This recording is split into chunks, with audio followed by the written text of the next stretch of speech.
All right, well, what's up, demons? It's that time of the month. We made it through. Hopefully everybody finished the book. Project Hail Mary. Jim's got his copy. I got my copy. And it's a motion picture in theaters worldwide. It's a big phenomenon. Ryan Gosling. Everybody's reading it. Everybody's talking about the movie. And who better to join us than my good friend Jim, a.k.a. Jimmy Friars, a.k.a. James Scacco Esquire. Jim, how are you? Thanks for joining us. Brad, thank you so much for having me. It was a phenomenal read. Great book. Before we dive in, I just have to say two quick things. I got to give a shout out to Andrew Kupek. He beat me. I had a friendly little competition with him. So, Andrew, I'll see you at Laura's Bar and Grill. Maybe one lunch break. Grab some wings and drinks. I also got to give a shout out to Sean Marin. He really loved this book. Him and I had a friendly competition going as well. He beat me by a day, so I'm not going to lie. What I'm hearing is they couldn't put the book down, because I definitely couldn't put the book down, Brad. And just to hear how well they went through it, I got to give my shout out to my people there. So, great read, great time. Little friendly competition there. Some early shout outs from Jim. Jim's a people guy. I should say, I know Jim from going to basketball games together. So it is March Madness. We just attended the Big East tournament together. Jim's a huge Providence Friar fan. And so we've attended a bunch of games together. He's got Providence in the background there. And so a little friendly competition during March Madness is never a bad thing. No, it was a great Big East tournament's always a great time. Brad is a wonderful host. Brad and Aisley are wonderful hosts. They take care of us so well. Every time we get to go down there, it's always the trip of the year, I like to say. Me and the 208 boys really do enjoy it. Great game by the Johnnies. I'm glad you got to go, Brad. Seriously. Brad, yep. I'm glad that you and Aisley got to go. That was a lot of fun seeing you enjoy that. Tough game, but you know what? The way I like to think of it, the Big East triumphed in the end. UConn with that nice shot. I mean, nothing like that to send the Duke fans home sad. I thoroughly enjoyed that a little bit. So, yeah, it was nice to see Duke lose. It's always nice to see Duke lose. So, yeah, that's how Jim and I met, through basketball. Jim's also my lawyer. Jim is also the future governor of Rhode Island, for those who don't know. Hop on now, Scacco 2042. What are we aiming for? 2040? 2040 has a nice ring to it, so let's go with that one. I like Scacco 2040. I do too, you know what? And, like I said, Brad, the offer still stands. If you could just take a day out of work during the inauguration, come down, we'll have a great time. I'm in. I already put it in my calendar already. I love it. So we obviously talk a lot of basketball. We have a lot of fun together. This is probably the first time we're really talking books together. So, yeah. Jim, what's your relationship with reading? How many books do you usually read a year, would you say? So, in all honesty, I do love to read. My job, as Brad was saying, I am a lawyer, and I'm a transactional lawyer. So I read contracts all day, every day. So I would be lying to you if the past few years I read as much as I used to. But I try to, all jokes aside, get through to between 10 and 15 books a year. I try to. And last few years... Oh, thank you. I appreciate that. I was really nervous saying that number because I tried to think about it last few years how it was going, and yeah, I really do love John Grisham. I really try to read as many books as I can from him. My fiance Jillian, she's an absolute sweetheart. For Christmas last year, she got me I think 25 John Grisham books, and because I just told her I just wanted to get back into reading, and it's just been a pleasure. I have this book I'm reading next. So I want to actually take care of this. The client right on the side. All right. Yeah. I have let's put it this way. My office is now covered with books and all over the place. So it's been really enjoyable. I got him here too, Jim. Got him everywhere. And that's what we're aiming to do here. Printed Demons. First little bit of merch here. Although Cal had the first bit of merch. I got my first merch here. We're working on it for everybody. We'll definitely get Jim something for coming on. But that's what we're trying to do at Printed Demons. We're trying to get people back into reading. Trying to read more books, and we'll get into it. So with that, let's dive into Project Hail Mary, the hottest book on the market right now. Everybody's talking about it. So are you ready, Jim? Absolutely. Let's do it. All right, so we'll start with our plot summary. So early on in the book, our main character wakes up in a room with robot arms controlling his treatment, hooked up to machines and a tube up his butt. Jim, has that ever happened to you? Have you woken up with a tube up your butt? Can't say I have, Brad. Can't say I have. I've had had a tube in another place, but you know what? Not up my butt. So We'll leave it there, Jim. I it hasn't happened to me either, but I'd have to imagine that's a pretty shaking experience to wake up like that. And our main character is obviously done like that. We don't know a lot at that point. He sees a thin red line, which to me, foreshadow alert. We eventually get to that. Two other people are there with him. They're both dead. He's in outer space, in a spaceship, not quite sure where he is. And our main character has lost his memory and slowly putting back the pieces together. And I really enjoyed that as kind of a storytelling tool of like, we're finding out this all at the same time as he's finding out everything that's going on. So it's like we don't necessarily know that the narrator sometimes in books is like holding stuff back from us. Like we're finding it all at the same time with him. So I kind of enjoyed that part of the ride. What about you? I thought that was kind of cool. look, there's two parts I really loved about that. I really appreciated what Andy was trying to do there, where he gives us this state of like we're almost entering it with Dr. Grace, just like what is going on. I have no idea anything that's happening. And further to emphasize, I like how it was it wasn't just like everything came back to me. I like how it was kind of piecemeal. Do you know what I mean? Like he would like think of certain things in one day. There'd be a little bit of a memory coming back. I remember at one part he was like looking down at the uniform and he saw his name on it and he was trying to think, well, by deductive reasoning, is that me based on the size of the uniform? So I like how it was put together like that. It just showed the emphasis on, wow, sometimes, just taking a step back and realizing like, wow, he didn't have his own memory. Just thinking it in that aspect, he's like, I don't even know where I am, what's going on. I thought it was a job well done. Yep. Great. I loved it a lot. I liked the way that it flowed. And then after that, we're getting into the first flashback. So we start that flashback process as well, where he flashes back.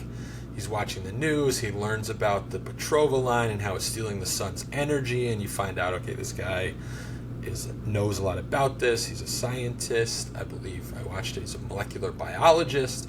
So he knows a lot of the inner workings of all the stuff that's going on.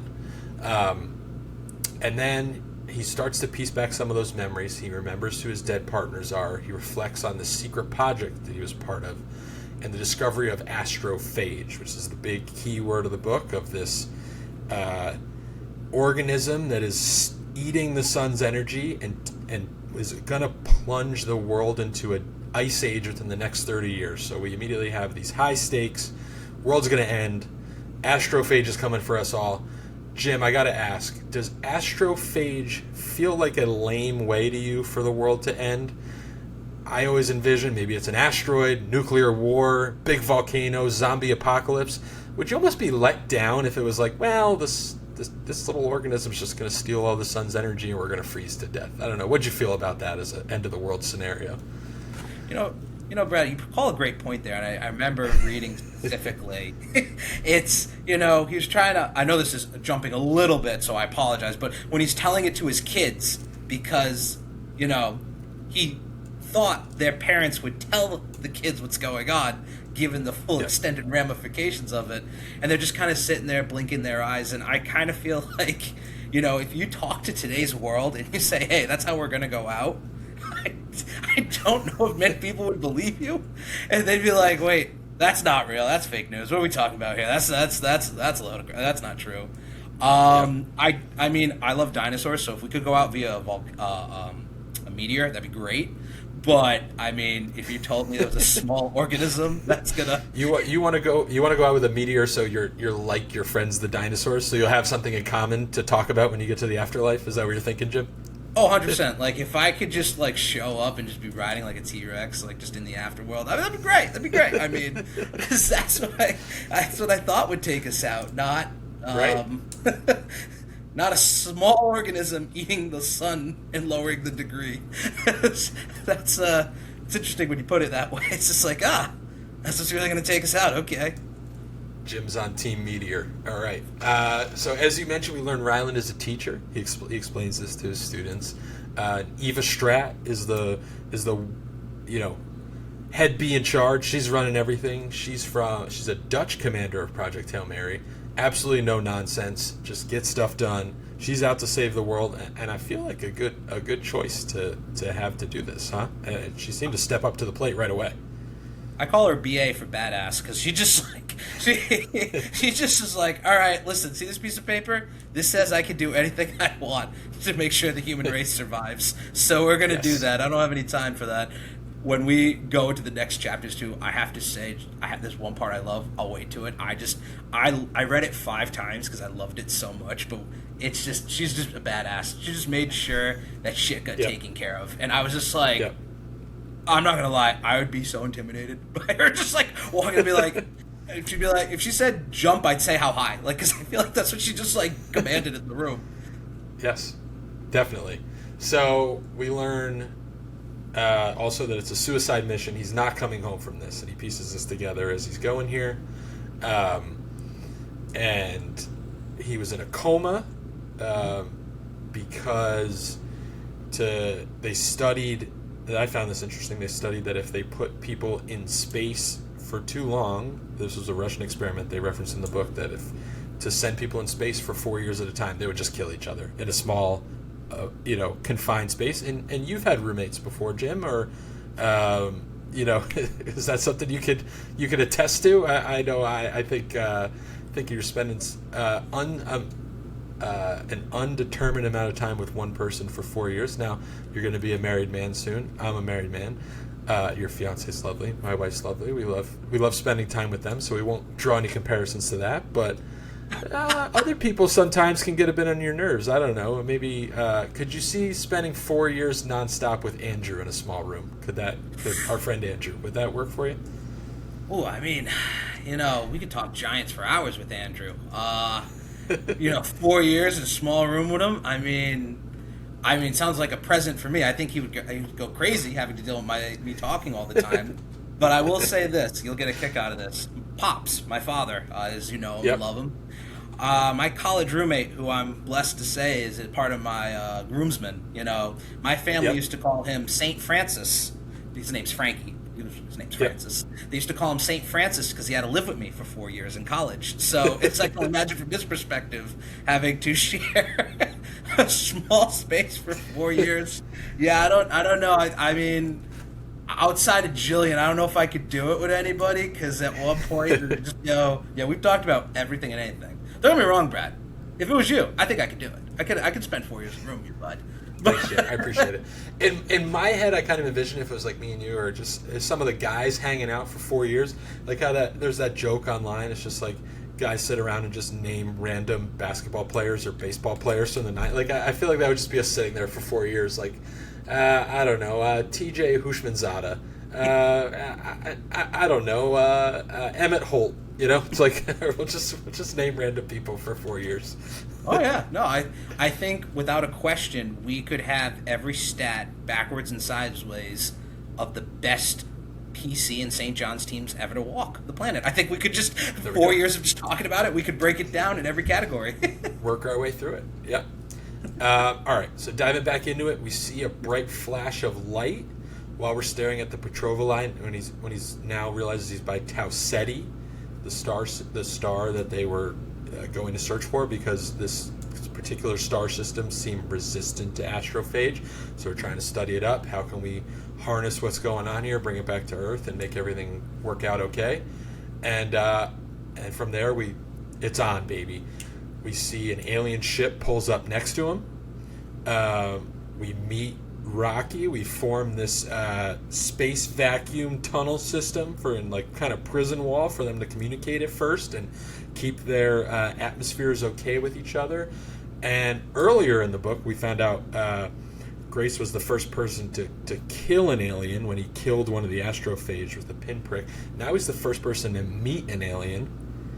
Pretty big time for this guy. I think of the movie Oppenheimer, where he's the maker and destroyer of worlds. Grace is the judge, jury, and executioner of space. Would you say that's a good way to describe how this all went down here? Absolutely. I mean, you see in the first few chapters just the absolute sadness, because remember, there's a limited amount of espionage available, and he killed one of them. initially, Right. and he's just distraught about it, and then he has to convince Eva to give him just access to just it again. And now he's Yeah. determined to find out and save the human race. So then to just go from killing one of them to having the first ever, no, we say first ever encounter with Yep. aliens. It's Sure, like, sure. yeah, it's like, wow, that's pretty sick. Yeah. I agree. Yeah, I think too. To your point, word might have been getting around that there's an alien killer on the loose. That could have been bad for him. The other part of it is, he just seems so calm about meeting, as we learned to by name Rocky. Like he was very calm about it. Obviously, I think like you're in space. Like what else are you gonna do? He knows he's on a suicide mission. Like what's the downside of meeting the alien? I guess you just might die a little quicker. Personally, from what I know about aliens, I would have been a little scared of the anal probes, but that's just me. But to each their own. So, do you think you'd want to meet an alien, Jim, at some point in your life? Or are you out on aliens? I know you like dinosaurs, which we established, but would you like to meet an alien? So see, it's funny you mention that because as a child, one of my biggest fears of all time was the movie E.T. Was a fear of yours? You were scared of E.T.? Have you seen E.T.? Yeah. Yes. It's been a while, but yeah, I've seen E.T. Yeah. You know the scene where, so the girl sees E.T. in the closet and she screams and he screams and he stretches out his neck? Yeah, he just stretches. I'm not going to lie, from ages because I watched that, I was like 6 to 8 years old, I refused to watch E.T. My sister had an E.T. stuffed doll. She'd put it under my bed or in my pillow at night to just freak me out. It was awful. But now that I've gotten older That's just fun sibling interaction. Yeah. Oh yeah. No, shout out to Anna. Thank you, Anna. But no. Now that I've gotten older, and I realize there's so much things beyond us. I mean, I'd love to meet one. Again, minus the anal probes. No anal probes. Don't want any of that. Let's leave. I'll leave now. Yeah. All right. I think I'm with you too. I'd like to meet an alien. It'd be fun. It'd be fun to say. It'd be a good dinner party story. Next year we meet up at the Big East tourney. We're talking about our alien encounters. It'd be nice to swap some stories there. So, Jim loves dinosaurs, scared of ET, but is open to meeting an alien. I like your mindset here. You got to face your fears. Yeah. So we get our first meetings with Rocky in the airlock tunnel. Rocky wears clothes, which is interesting. I thought there was a little something to cover his main part. So clothes being a universal thing was interesting to me. I feel like most things you see with aliens are just green blobs, So that was a good take on aliens. There's also the use of some universal languages, objects, time, jazz hands become a thing that we're using to really communicate and affirm as they start to learn each other's language. And Rocky talks through almost whale noises that kind of describe it, and Grace finds ways to kind of decipher them and record and learn how to match up what he's saying to different objects. So I thought that was a really cool part of just obviously these are aliens, but learning different cultures and figuring out a way to bridge gaps, which was really cool. Then a little while later we get to one of the interesting parts with Eva Stratton. Maybe this is what you're going to get to, or maybe there's another moment later where she is in a court case where people are suing Project Hail Mary. This felt very 2026 to me, that we have an effort to save the world and people are suing the people trying to do it. And a part of me gets it a little bit, where it's almost this almost felt to me, it's different, but almost like the AI debate. It's this is going to transform humanity, and then I see people on the other side, like myself, who are I'm a little skeptical of this. So, Jim, do you think you would have convicted Project Hail Mary? Do you think you would have been able to put the nail in the coffin on Project Hail Mary with your skills as an attorney? Oh, absolutely. I mean, the sheer element alone of having that executive order. Actually, let me rephrase that. Not even an executive order, basically signed by the nations all across the world, basically being hey, I can kind of... That's what I love. She's I'm here out of courtesy just to stomp this now. I loved that point. That set the tone, again, emphasizing why I call her BA, because it's just... I don't have to be here. I'm just going to be here because I could see this happening in the future. So I'm just going to squash that. And Brad, in a nutshell, you just described that's probably what would happen in 2026. And it's sad given in the legal field, I actually see shit like this, and it's like you just shake your head, and that's just I saw it, and I just was like, you got to be kidding me. Phenomenal ad by Andy. I got to give him a ton of credit there, but it's just it just makes you shake your head because like literally trying to save the human race from extinction, and hey, that's a certain bout of code in there to help create everything. I want my money. It's like, okay, you know what? We can put aside money for a second. How about the survival of our human species? So yes. I love which is just like, yeah, I can leave now. You're going to wait till I'm done. Then the judge is just sitting there saying, you're going to wait till the proceedings are done. Okay, no, exactly. No, I'm just going to go back to work now. Yeah. That's great.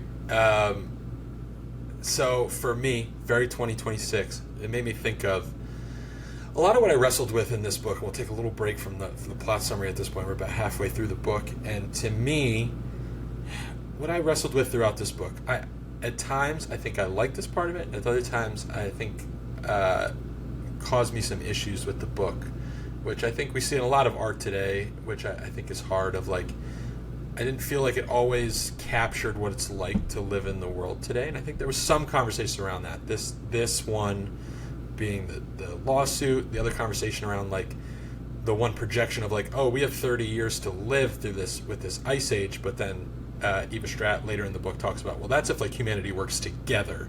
And there's actually scenarios where we just go to war with each other and countries would hoard resources and we, the haves and the have-nots and, we mutual destruction and all that type of stuff. I also got to thinking of like, if this happened in the world today, even from the start, would we be able to work together? How would this be received in the media? Would the media like get the message and be like, no, we're gonna actually band together and focus entirely on this thing? So I'm gonna put on my conspiracy corner side for a second. And imagine me as a host of a certain cable news channel. We'll say Fox News, just for instance. And I tried to put a few of my best headlines, the stuff you would see on the chyron at the bottom. So just imagine we're on a newscast right now and, hosting the show. And, all right, astrophage taking over our world. We're going to plunge into an ice age. And at the bottom it just says space scam. Instead of, space, exactly what it do. The other one I thought was astrophage, ? More like astrofake. A real plot by the deep state to distract us from what's going on in the real world here. The next one I had was global cooling, ? Another liberal flip-flop. We always heard about global warming. Now the planet's going to get colder. Next thing they're going to do is tell us we have to stop eating steak. So that's my third. I got one more for you. The last one is just very direct. It's just trans immigrants are killing Earth. How do we stop them? So instead of it's this astrophage thing. That's just a distraction by the liberal media. What's really killing Earth is the trans immigrants taking us further and further away from God, and that's what's gonna kill the planet. So what do you think? Do you think first, what do you think of those headlines? Second, do you think we'd come together? Do you believe in humanity, Jim? Let's get right down to the heart of it. Do you believe in humanity? Would we come together and get this solved? So to answer your first question, great job on the headlines. I was kind of thinking one of Democrats' fault because looking at renewable energy sources. So I was thinking using solar panels. They'd sometimes kind of way to twist it and say like, so much solar panels has reflected off and killed the sun. Now so I was thinking something along those lines. It's sad when you actually think about it. You asked me if I think that as a humanity, given that our extinction would be right in front of us, do you think we could band together? And I'd like to look you in the eyes and say, yeah, I really... something of that magnitude would bring us all together. I don't know. Push came to shove, yeah. I just don't know. I have concerns that the emphasis would be on who's doing what versus what we can do. You know what I'm trying to say? Yeah. Like, which politician, which leader is like, I think I found a discovery. I'm going to donate this. I'm going to take care of this, but I'm going to lead the charge. It has to be from me. It has to be taken care of via me. Look what I'm doing versus let's all come together, collaborate, and just fix this and make sure as a species we survive. I in the book, I was really taking notes, and I highlighted, when it talks about the world leaders coming together and basically giving Eva like the green light to, utilize resources accordingly to find a resolution. I don't know if as a world we would do that. I could see resistance, I could see segmentations, I could see separations. I don't know, because kind of, to be honest with you, I don't think our own country. I don't think half of our country would believe it. I really don't. Like, I've got to sit there and because I mean, you one of your headings said it perfectly. It's like, well, wait, now it's cooling. It's like you could see half of the population turning around being like, well, you said global warming all this time, so now it's what, global cooling? So what's up, and what's down? It doesn't make sense. So yeah, I don't think we would. I think it's depressing. I think at time when you think too much about it. I wanna, and I think that's why a lot of people like this book and they're liking the movie, of like it's an escapism of like we'd come together and we solve problems and we do these big great things. But I think so much of what we've lived through these past few years of like especially to talk about it, and I feel like this gets left out of art a lot now because people don't even want to tackle it. It's just COVID, of like this time where everything was kind of reset, and like just such a distrust in all science and everything that happens, where it's like, okay, a bunch of scientists said the world's ending and it's because of this, and we have to give up all these resources and band together. And it's like, you might raise my taxes to save the world and people would freak out, so it's like I think it's just scary sometimes. And I think we do our best and we remain optimistic. We're optimistic guys, but at certain points you have to be realist as well. So as I read this book, it was definitely I enjoyed a lot of it, but I think a struggle of mine of like, man, would this even be possible? And sometimes just being in that space bums you out a little bit as you read a work of art like this. So, Oh, absolutely. I mean, Brad, when you think about it, the scientific community, no matter what it is, be it a disease, be it a vaccine, be it anything, if the scientific community overall makes a statement, if you have that one outlier who differs from the community and says something, it's shocking how many people will ignore the vast majority of scientific research and subject matter experts and just turn to that one and say, no, that's the guy. That's the one. I'm going to listen to him. So it would take, just imagine if if this was going on, one scientist said, no, it's all fake news. It's not real. And then you got, millions of people being like, it's all fake. And it's like, no, this is literally going to be the end of us. So that's our guy. He knows it. Yeah. Yeah. So hopefully maybe Project Hail Mary be such a hit that everybody's going to believe in science again, and believe in what's possible, look to the skies and believe what's possible. That's our hope. And so we'll dive back into the plot, get back into the hopeful nature of everything that's going on here, pull ourselves out of despair. Rocky and Grace, two aliens to each other, coming together, conducting experiments. We learned that Rocky was a part of a larger crew, I believe 23 other crewmates who died because of, I believe it was like atmospheric conditions. They didn't totally account for what was going on, and Rocky was saved being by the engines, right? Yeah, it was the basically how radiation, that's right. Yeah, it was like a radiation poisoning because and I always botch this word, it's the say it one more time. The astrophage. Thank you so much. I know it's a made up word. I know he made it up, and he loved when a kid said it in class because it's like, oh my goodness, I made that up 3 days ago. But when that was basically where Rocky was stationed as the engineer near that would eat the radiation versus the rest of his team who had massive amounts of exposure, and that led to their demise, which was really sad. Yep. And Grace tells to him, "You're not alone, buddy." It starts tearing at the heartstrings a little bit as we go through here. We're building the bond. They undertake a bunch of experiments to figure out how to save their planets, and we're working. Different things are popping up. We're trying to figure it out. One of the things I throw out to you is Rocky maybe one of the worst roommates you could possibly have? We talked about living with somebody for 4 years. We're spending a lot of time with Rocky. One, he watches you sleep. We're a little creepy. Part of their planet's culture. He has a really weird eating process where he's like shitting as he eats, I think is how they kind of described it. And he also brings over just a ton of stuff into the spaceship. Grace compares it to one of his former girlfriends that he had who totally took over one of his apartments. So sounds like a real nightmare to live with. I don't know about you. Would you want to bunk up with Rocky for a while or no? And it takes a whole new meaning to say sleeping with one eye open, literally. If someone's watching you. So, I can't say I would. Definitely the eating thing got me. I mean, I loved how Grace was taking, Dr. Grace was taking notes through it, and he literally said in one line, he goes, "So that was disgusting." Basically, that was gross. Eating habits, disgusting. I thought that there was a lot of stuff to bring over. Ended up being vital, so that was huge that he did bring it all over. Because, but yeah, it's I couldn't say I want to live with Rocky. Definitely want to have a conversation with him. But can't say I'd want to live with him, Brad. How about you?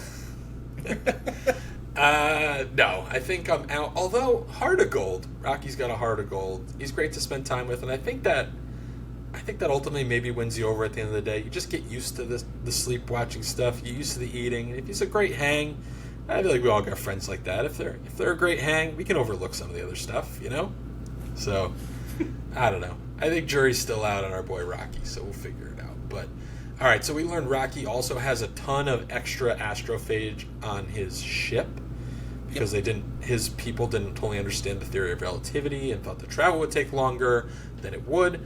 And he's got a lot of extra resources also from his crew dying. So Grace starts to figure out, I might have a way out of here. I might have a way home.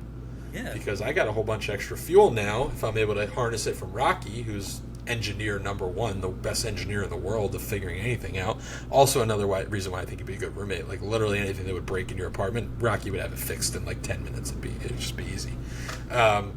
And then the big thing, they discover the organism that can kill astrophage on the planet Adrian. A big endeavor to put this chain together that they're making. I don't even totally understand how they did it, even at the end of like reading all of it. But they harness this energy, bring it back onto the ship. But disaster almost strikes with just the change in pressure, how close they got to this planet and the heat. The ship is nearly exploding, and Grace seems doomed. He's, I believe, 6 Gs of gravity, just basically being crushed inside. And who comes to the rescue? Our boy Rocky steps in out of his atmosphere. And at that moment, it appears that Rocky sacrificed himself to save Grace, to save the 2 planets. And a real hero's moment for Rocky. So yeah, how stressed were you during this entire sequence of just everything that's happening here and what's going on? Well, I freaked out because when I was reading this chapter, it was like 11:30 at night, and I had to go to Framingham the next day for work, and I'm like, shit, I gotta read the next chapter. I want to know if Rocky lived. I was just like sitting there freaking out. I'm like, he can't die. It's just, I was freaking out thinking that, just not only when you look at that, put in the totality of the circumstances, that act, I'm going to go save Dr. Grace, because as we're seeing leading up to this, we're seeing the awe from Rocky about the technological advances that humankind has. I like to think it back, like you look at Dr. Grace's mindset and he's thinking, how the hell did they get here? Because it was a lot of, like you talked about, they brought way too much. They didn't understand the whole time, space travel element. It was just it was a bunch of experiments throwing it at the wall and seeing what stuck. And that's how they got here. And Rocky knows it. Rocky knows that Dr. Grace will literally find a way to save their Earths. And Rocky, he constantly, I think it's just his people, they're very humble. So when Grace, Dr. Grace keeps talking about like how great of an engineer he is, he's just like, no, I do my job. That's just what I do. It's just the true sacrifice, because going in and saving him, if he dies, that's it. I mean, that's just it for him and his species. That's it. So just to think, hey, Dr. Grace could save us. I thought it was a true sacrifice, not only of just how much he cared for him as a friend, but just a sacrifice just to ensure the stability of his kind. That's well said, Jim. That's well said. I think it was a major sacrifice. I think I was stressed during this entire time. It's kind of like anything you watch in space. You're a moment from disaster at all times, and I felt like you could feel that throughout this book. So for Rocky to give himself up, we think he may have been sacrificed, but not so fast, my friend. Grace is eventually, as he thinks, able to revive Rocky. Actually, it turns out he was like kind of killing him by this like reverse cooling system that Rocky had within himself, and Grace was just almost destroying that and his like basically ripping scabs off the wound. But Rocky ends up being okay. He finally works his way back in. Grace is okay because during this time he'd also burned his arm and other things and really hurt himself, and he's popping pills and not thinking clearly, and Rocky's giving him a hard time for kind of turning into a pill addict at this point, and like really, oh, you stupid, like you're not thinking clearly. So I think they really needed a kind of reset, little space reset. And I'm thinking at the same time as all this is happening, like we're having all these misadventures, like kind of got to get moving, boys. Like the world is going to end soon. Like obviously time is relative out here and all that stuff, but like and probably the big part was all the travel, but it's like we got to get some answers here quick and get them back to Earth because we're running out of time. Myself, you, me, we're sitting here on Earth wondering about where our next meal's coming from, and these guys are just kind of hanging out and sleeping a bit. And I feel like Grace feels the pressure of that, but at the same time, it's like, let's get this moving. So yeah, I think what I thought was really fascinating was what they say. Rocky was like, at one point he's talking about, Grace is like, we gotta get move, like you said, Brad. He's like, we gotta move. Rocky's like, test, slow, make sure precision, not precision, but like emphasizing conducting thorough testing. And he's like, I've only got 19 years, while Rocky's sitting there thinking his plan's got 72 years until the cooling effect takes place. But again, that goes back to what we're talking about. Like, they don't understand space travel very well. So what he thinks is 72 years, actually a lot less time. So he tries to break it down for him, understanding the ramifications of it. So yeah, no, it's tough because you're sitting there thinking, what's up? What is actually? How much time do we actually got? Like, we need to move like now. Yeah. No, that's great. So we're getting towards the end here. We learned the original some of the original crew members died in an explosion early on. Grace was out of the mission against his will by Eva Strat because he had that gene that could make him survive the coma and the space travel. And that's also why his memory was altered. And why he didn't remember everything, partly the coma, partly this kind of, I think, French espionage drug that makes people not remember certain things they gave to him so that he'd be focused on the mission. And I think also a pretty big gamble there of like, that might have some other effects that aren't quite intended, and you have your main scientist go up there and he can't remember a thing that goes on. That seemed a little, I don't know if that was the best planning by Eva Strat there, so... and then some more misadventures in space. Rocky rigs up the Beatles to give them some fuel as they had to sacrifice some of their fuel tanks. I also... and then we get into the part where they're departing each other. We're going to go back to our home planets. We figured out how to harness this Taumoeba, as they call it, that's going to eat up the astrophage, save the atmospheres in both their solar systems, and they make their plans to leave. Rocky wants a computer from Grace to be able to use and be able to rig something up to use that. Grace takes home some xenonite. And Jim, what... any souvenirs you'd want from this space mission? I like that they kind of go through to the gift shop at the end to like trade some stuff. Anything you wanted to take with you out of the space mission? I know it's not possible, but I would have loved a photo. I think a photo would have been I was great. thinking that too, right? Like as eventually he sent some of the stuff back in the Beatles, and that was the plan. I was like, what if there was a photo of him and Rocky? Like, hey, me and my bud hanging out in space. I feel like that was pretty good. I like that. I would have done a photo, personally. I love the exchange. Rocky emphasizes that point, how what Dr. Grace is giving him will single-handedly advance his kind in one single thing. So I think it was a phenomenal exchange. Really did tear at the heartstrings, thinking about it, how they emphasized their friendship. Rocky really led the charge there. And Rocky, said, your face is wet, like at the end. Like he's crying, and it's just like, you feel the emotion there, because you feel how close a relationship can be in that regard. And it's almost like talking to a little kid. It's like, well, why are you sad? Because you're acknowledging that it's like a true sad moment. I don't know. It tugged at my heartstrings a little. I get it, and that lines me up for there was some great phrases, the dialogue there, as I really enjoyed, as they kind of said their goodbyes, which were just amazing. Rocky says, "I am scary space monster. You are leaky space blob," as he's crying. Also, as they go to fist bump, he just says, "Fist me." I enjoyed that as well. And then he said, "Your face is leaking," as he said his final goodbye. Was your face leaking at all, Jim, or are you a scary space monster? Or are you more leaky space blob? I was more leaky space blob. I have to be honest. Yeah, gotta be honest to the printed emotional. I gotta be honest. That's all we want from you, Jim. Some honesty.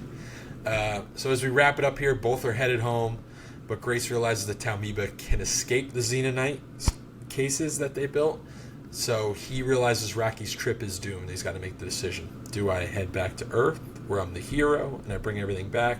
Or do I send my findings back on one of the beetles that I have remaining, go back and save Rocky? And of course, was there any doubt? He goes back, decides to save Rocky, ends up returning with him to his planet Arid, where we learn Grace later on, little flash forward, saved Earth. The Arids banded together to build him a little bubble, a contained atmosphere like Rocky had on his ship that he can live in.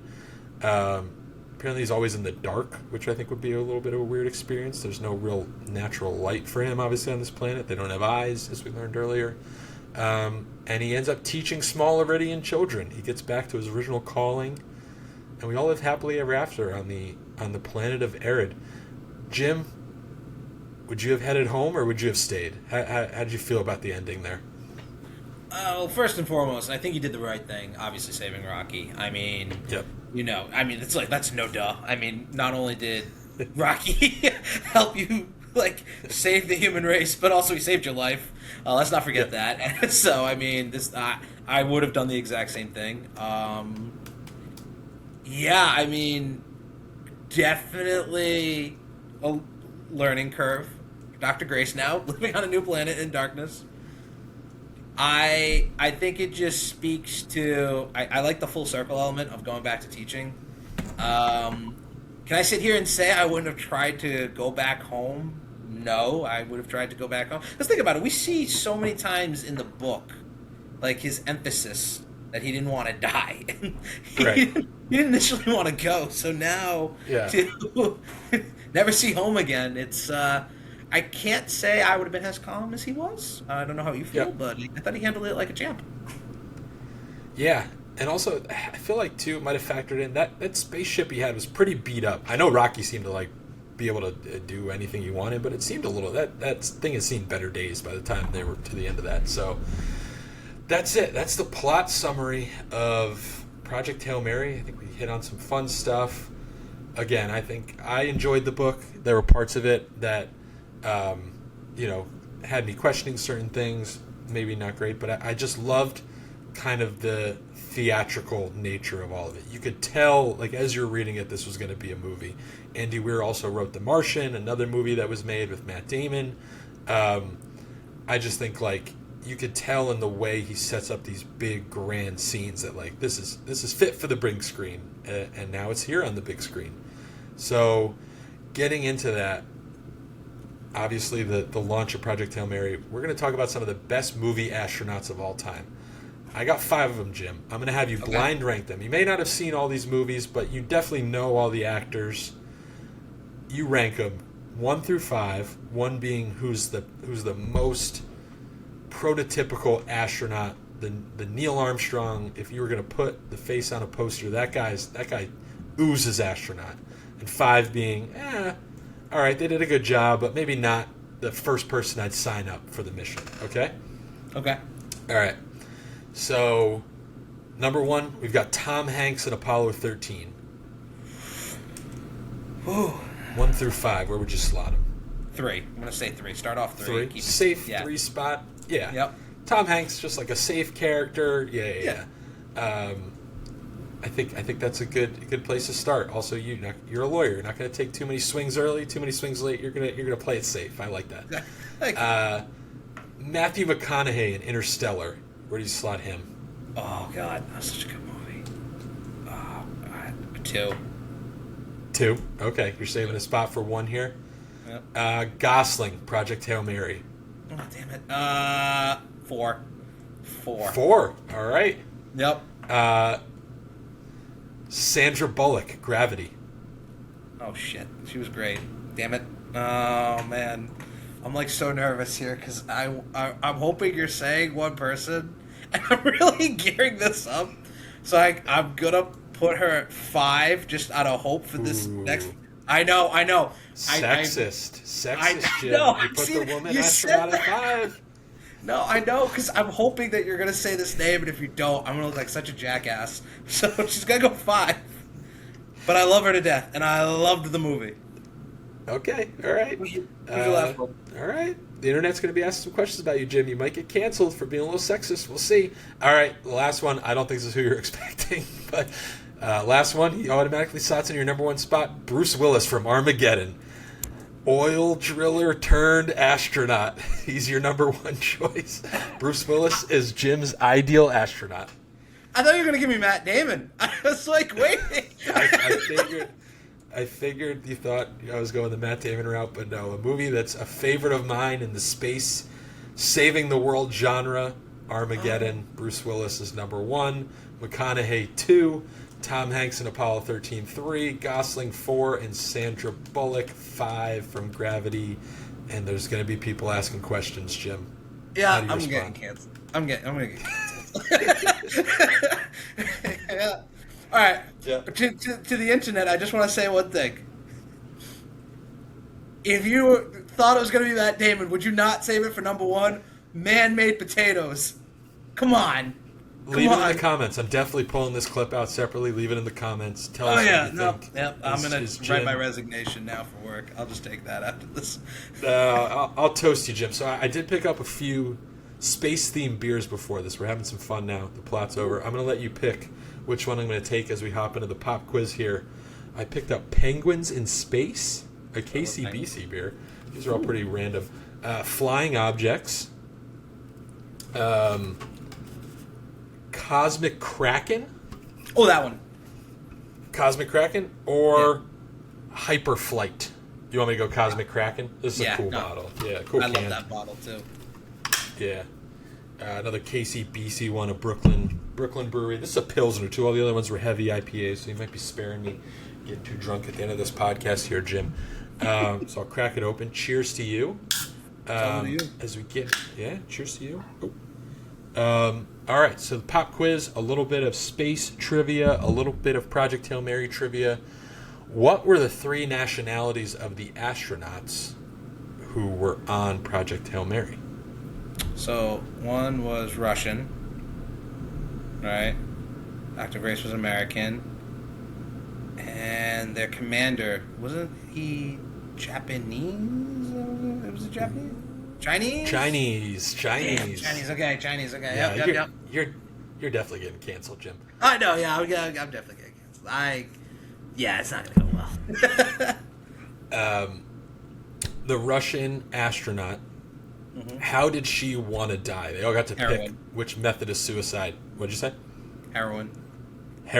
Did you like that as a choice for?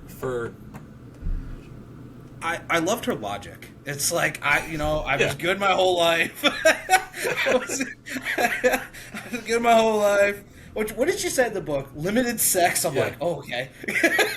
Right. Limited sex. I've been good. And then Dr. Grace is sitting there going like, well, it doesn't end well. She's like, no. They're scientists. They'll give me the right amount to make me happy and then go out the right way. So I loved it. I think that'd be great. I think it'd be a great way to go. We didn't hit on this one in the plot summary, but a moment of the book I enjoyed. What do the scientists do to try and reverse the effects of astrophage in Antarctica?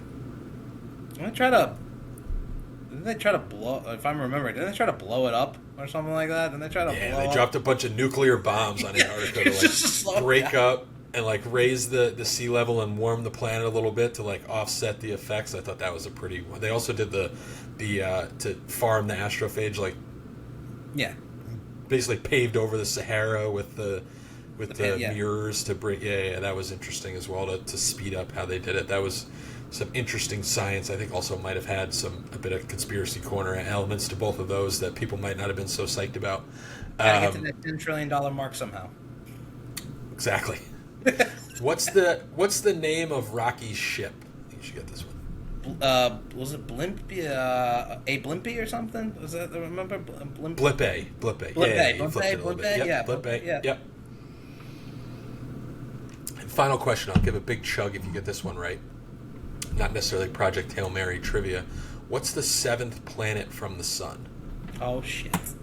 No. 5, 4, 3. Nope, not Neptune. Neptune? 2. No, not Neptune. Nope. What is it? Uranus. You had Jim. your posts about it too this weekend. Jim, you love Uranus. Yeah, Uranus. I should have said Uranus. I should have said it. Should have said it. Great. Probe Well, good quiz. Uranus. Probes and Uranus. Cheers to you, Jim. Oh, thank you. All right. Off of that, too, I got some space facts that are going to freak you out. These are the Neil deGrasse Tyson, sitting on the couch, watching the space documentary, and just, I feel like anytime I do that, go to a planetarium, and they say some of these things about space that just blow your mind. And I feel like every time I hear a new one, I'm like, how is that even possible? How do you even wrap your mind around stuff like this? So one of them, stars that you look at are very far away in this theory of relative time. So if a star is 12 light years away, you're looking at something that's 12 light years back in time. So it could be so long ago that you're looking at a past image that star isn't even there anymore. You're looking at something that's not there anymore. Really? And when you look into the sky, you're looking at the past, technically. Huh. Wrap your mind around that. That's a little crazy. Wow. Okay, that's pretty sick. Because light has to travel. It's all relative by the time it gets to us. So if you're looking through a telescope and seeing something, it's looking into the past. I thought that was a crazy fact that I saw. Another one, a gamma ray burst releases more energy in 10 seconds than our sun does in its entire life. Oh, wow. Okay. Dang. So gamma rays. Don't mess with gamma rays. Nope, don't want to mess with the gamma ray. What? More than our entire sun? Yeah.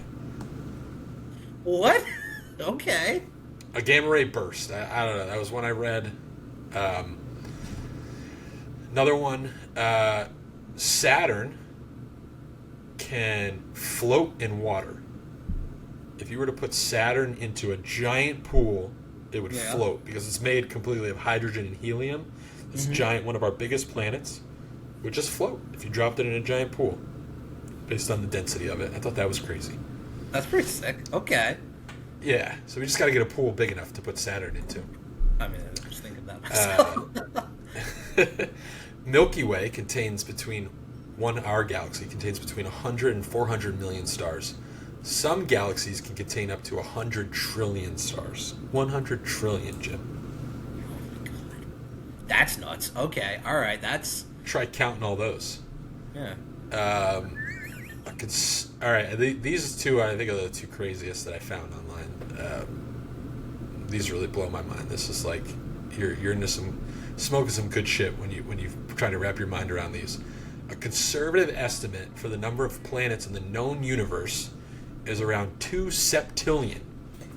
If you could count one number per second and you wanted to count to 2 septillion, it would take you the age of the universe times 4.6 million. How about that? It sounded like I was reading one of the chapters of the book when they were getting really sciencey right there. Right. And you're trying to wrap your head around it, and I'm trying to follow what's going on in the book, and I can't totally do it. You give me credit, though. Another one, the atmosphere on Venus is so thick that a moderate breeze has as much energy as a Category 5 hurricane on Earth. Whoa, okay. Yeah. Talking about different atmospheres when they were trying to go by Arid and Adrian and all that, like, wrap your mind around that. And I got one more. Yep. How full is space? question mark. How full is space?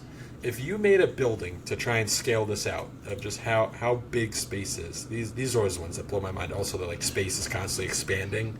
Right. So like, what's it expanding into is kind of my thing. Like, where are we going? Right. All right. How full is space? If you made a building 20 miles high, 20 miles wide, and 20 miles long, and put a single grain of sand in it, that would be how full space is. Like how much matter is actually filling up space. Equivalent of a Like how do you even think about that? How do you even wrap your mind around that? It goes to put in perspective how small we really are. I'll tell you that much. It's wild, Jim. All right, and our last segment, I think, is going to be my favorite. Okay. Ask a lawyer. Oh boy. All right, Jim, you're my lawyer. I got 2 legal questions for you. Help me wrap my mind around both of these. All right, let me hear First it. one I had: do I have to pay my taxes this year? I feel like, what's the government doing? Where are they spending the money? They've like got rid of the entire IRS.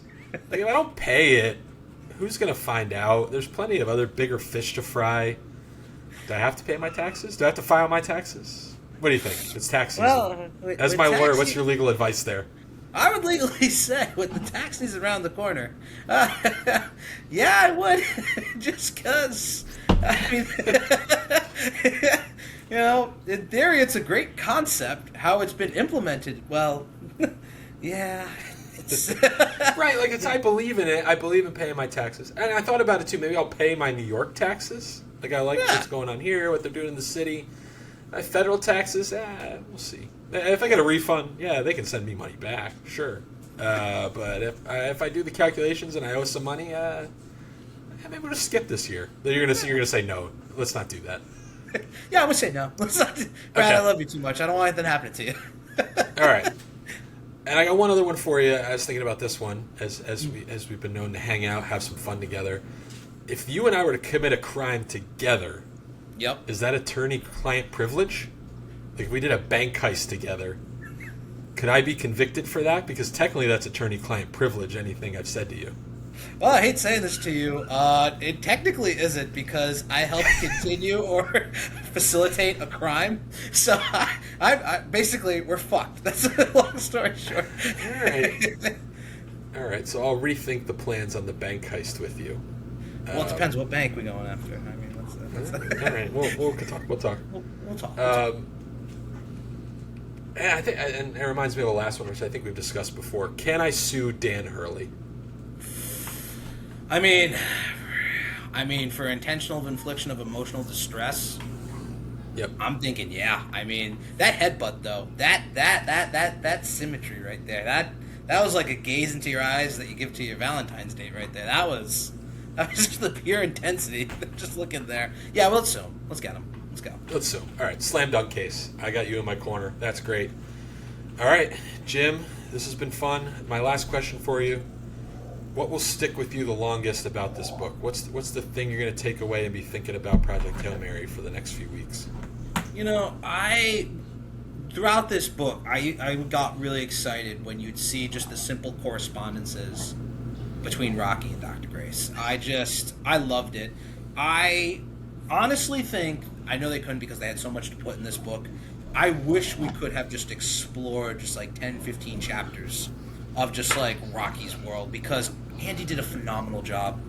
You know, really, like, just this pure essence of their advancement as a society, yet so many things were just not there. Like, when you think about it, I love the backstory.